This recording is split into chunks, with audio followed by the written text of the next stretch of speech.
Hello, welcome back to the channel, welcome back to another video, welcome back to the horror bar. So I just want to talk about basically about collecting really. I've been collecting now for, I think this is the third year of no, it's not actually, I think it's the fourth year of collecting. And it's only about 4 years as well of making these dioramas, which I still really enjoy making, which is good. Yeah, I just want to talk about the basically the pros and cons of collecting. I might not sound fantastic on this video. I had flu again, and I'm still getting over that. And I've been working, and it's just just one thing after another.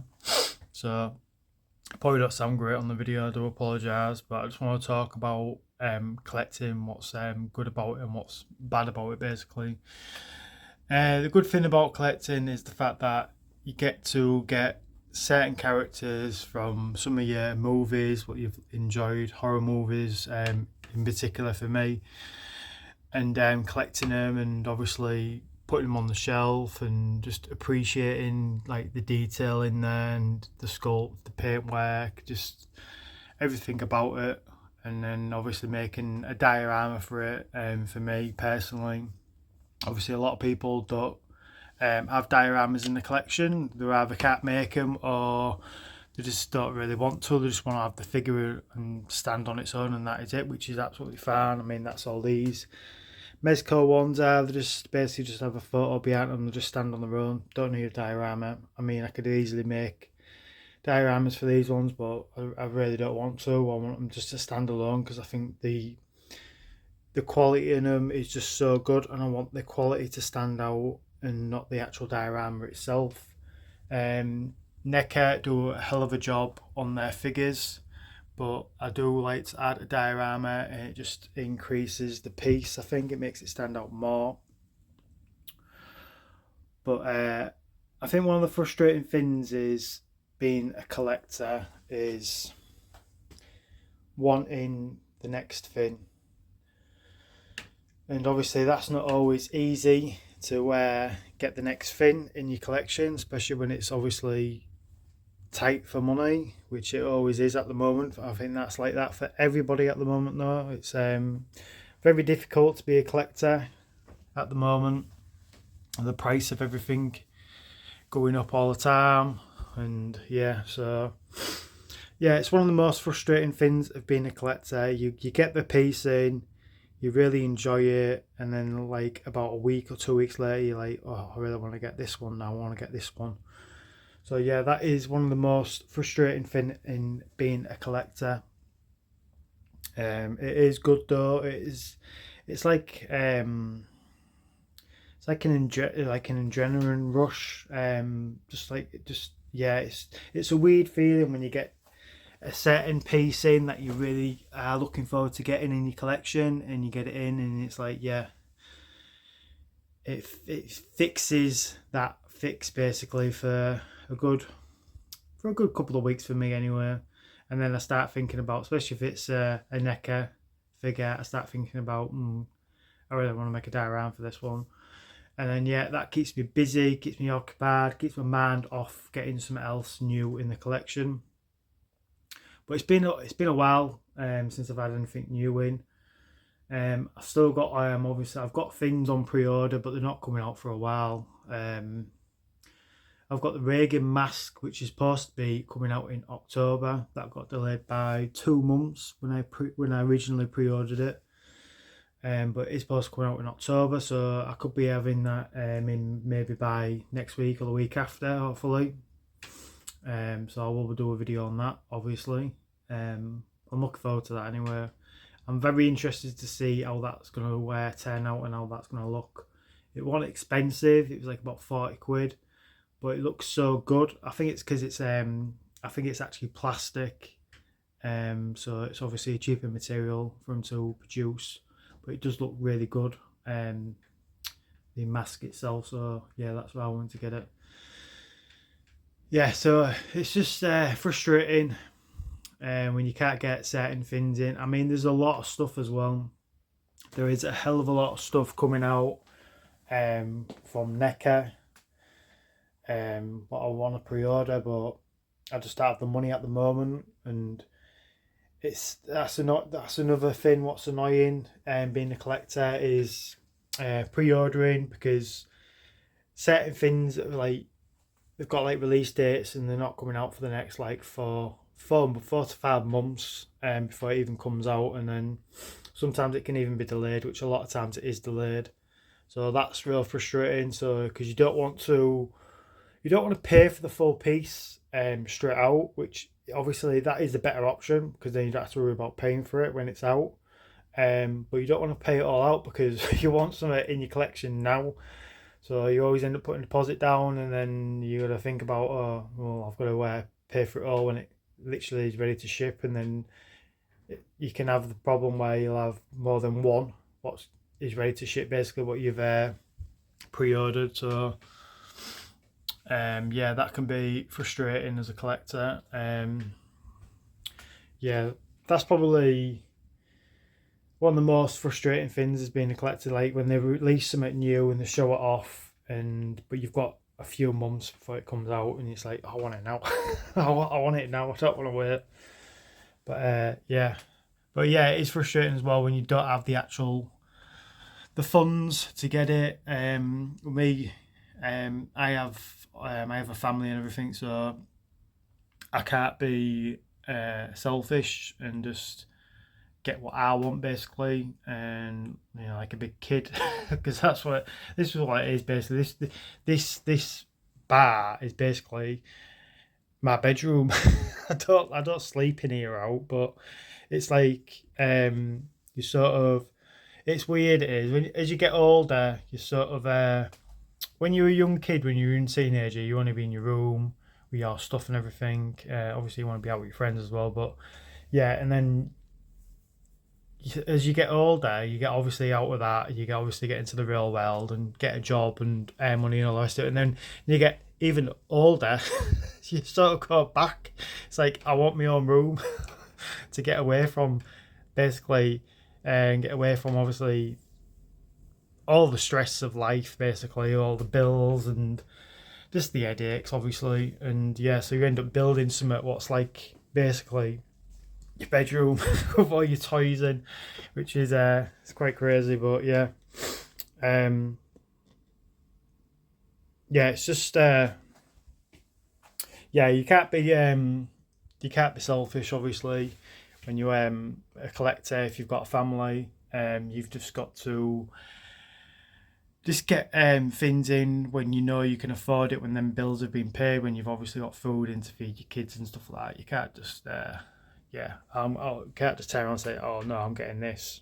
So yeah, it's a difficult one being a collector. I think if you're ever if you started collecting yourself and you're really early in it, you just want to try and get the stuff that you really want in your collection. I think that always helps, because all the stuff what I've got at the moment is stuff that I won't want to get rid of, basically. There's a couple of things that I was going to get rid of a few months ago, and then I decided not to. It was these two, the Brad and Chucky dolls. I was going to get rid of them a while ago, but I've had them since I was a teenager. And then when it came to getting rid of them, I thought, I can't do it. I mean, obviously they don't look as good as obviously the new stuff now, because they are really old, but it's sort of nostalgia in it. You get stuck on something and it's like, no, I can't do it now. I can't get rid of it. Can't. I've got to keep it.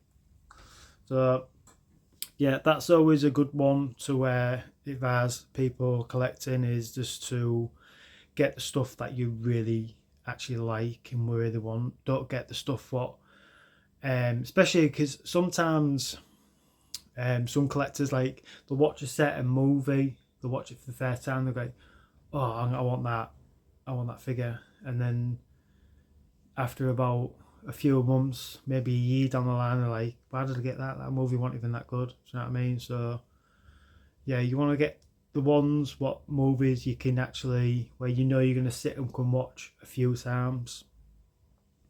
You also don't want to be getting into the, where I usually try, but it's very difficult because obviously there's so much stuff out there.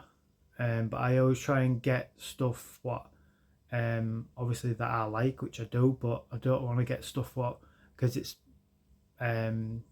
what most people have got in the collection, because you find that a lot of people who collect NECA or some the ones at scale figures and stuff, they've all pretty much got the same stuff.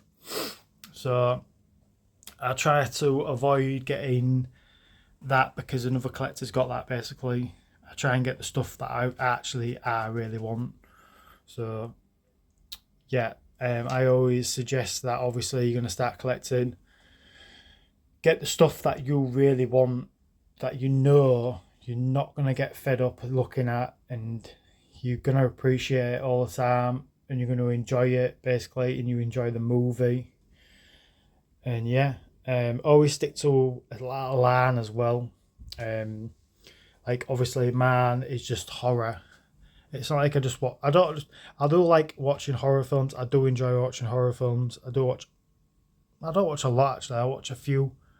I don't know. Probably about 70%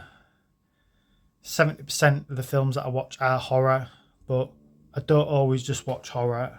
I do like watching obviously like superhero movies and stuff, but I would always stick to a line. I mean, I would love to get obviously one of my favourite superhero characters growing up, and it still is now, it's Superman. I would love to get a Superman figure, once it's scale Superman or Mezco Superman, something like that anyway, but it would look so out of place in this collection. The only way you'd be able to do something like that is literally separating it. So instead of having horror on this side, just have horror on that side and then do something else on that side. But still, I think it would look so odd in the collection. So yeah, you should always stick to one line. Do you know what? I forgot. That's how ill I am. I've forgotten what the beginning of the video was going to be about. It was going to be basically about talking about obviously the negatives and the positives of collecting. Yeah, so that's basically some of them. I'm all over the place. Yeah, so I mean, another thing as well, which is annoying, being a collector, is it's been about a week, nearly 2 weeks. I ain't really been in here properly because I've just not had time to actually come in here and look at my stuff and just chill out in here basically, because I've been working and I've been ill, and then I'm just obviously getting on with day-to-day life, and that's very frustrating. Being a collector, because you want to be around your stuff as much as you can. It's weird. I know it's very weird. They're not real. it's just plastic basically. You just got loads of bits of plastic in one room. But you want to be looking at it, and you want to be appreciating it, and you always feel that you're not getting enough time to check all the stuff out. I know that sounds really weird, but it is. I think that's the same for all collectors in the back of the mind. It's like I need to spend a bit of time in my horror room and just looking at my figures, because we do spend obviously money on them. Some of them are not as expensive as others, but obviously when you get a big collection, my collection's not massive, but it is getting bigger as the years go on. Basically, it's getting more pricier as well. So I mean, if you sat down in your room and worked everything out, how much you spent, it would be a ridiculous amount, and you'd think that's a lot of money you'd be spending on basically something to look at. So yeah. I've got my other diorama as well, which I said I was making another diorama. I did a video to see if anyone could guess what it was. I had no comments, so I don't know if nobody could think what it could be, or they just wasn't that bothered, but it's nearly done anyway. I was waiting for one thing basically to turn up. I mean, there's a couple of little things what need finishing off, but the only one thing I needed was just this little rug. So I just needed this rug to finish it off, and then I'm going to do a bit more paint to it. Probably do that tonight. Then it'll be all done, and then I'm going to do a video on it. I think it turned out really, really good. Again, I always say when I've done a new diorama, I think it's one of my best pieces. I think this is personally one of my favourite pieces I've done, because it's very brings back memories when I was a kid. That's the whole point of this diorama. But yeah, I will be doing a video on that. It will be coming up on the channel very, very soon. Hopefully in the next video after that, it'll be the Reagan mask. Hopefully I'll have that in my collection.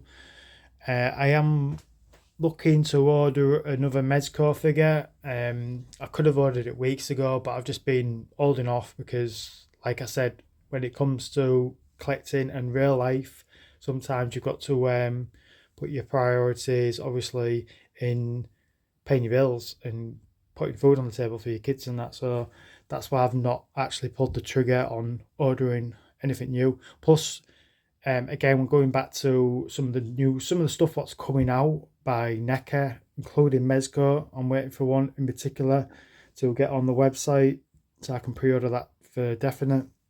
But there's a lot of NECA stuff coming out which is up for pre-order, but they're not coming out till next year. But I keep going backwards and forwards. Should I just put a deposit down? Put a deposit down, or just pay it all off in once? That's a worry about it. And then I get the piece in next year. But again, it goes back to that. I want it now. Done it. So we're gonna finish the video now anyway. I want to try and get in here on weekend as well, which it's Friday at the moment. So I want to try and get here rather. Or probably the Sunday, because I could do doing a bit of dusting in here. That always takes ages. That's another thing which is always frustrating being a collector, is trying to get all these clean and dusted. I don't really do anything fancy. I just usually use this little makeup brush. I usually just end up taking everything off the shelves and then just clean the shelves with a bit of kitchen roll with water on it, wiping it all down, then just using this and then just cleaning the actual figure itself. Does the job. When it comes to dioramas, I use the same thing for the dioramas, but this one I need to take all these out and give it a clean, but it's going to be difficult to clean obviously in here because it's all loose, so I don't know. You can't really see it anywhere, the dust or all like that, so it's not too bad. So we're going to finish the video anyway. Hopefully you've liked this video. Subscribe if you've not subscribed. Hit the like as well, and we'll see you in the next video. So thanks for watching. Bye bye.